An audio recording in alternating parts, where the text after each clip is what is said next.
All right, everybody. So let's start with the first guiding question, which is how to use budgets for control. And well, last week I gave you the example of you studying for your exams, and we took the example of PLA 10, so that you study a certain amount of hours, or you plan to study a certain amount of hours, and what actually happens.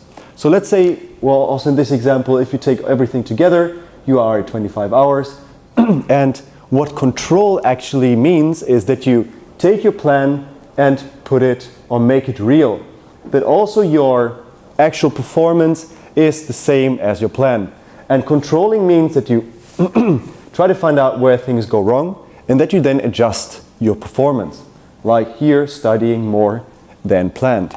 So basically what we can say is controlling is making your plans real, is making events conform to a plan.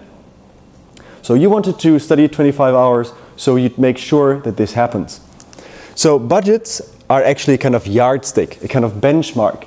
And this benchmark helps you to find out if something goes wrong, because you clearly state how much money you want to spend, how much time you want to spend, how much money you want to receive. And then you can find out, well, where is this area in our business that has some problems or where something goes wrong.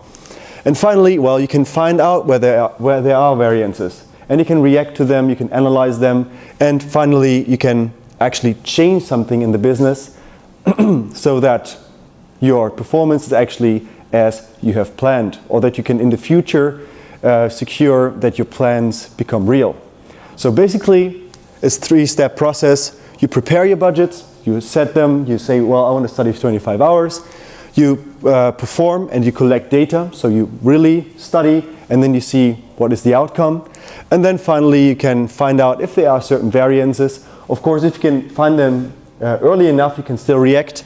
Otherwise, you can analyze the variances and for the future change something about your performance, that your future plans will become real. And this is how to use budgets for controlling or for the control mechanism.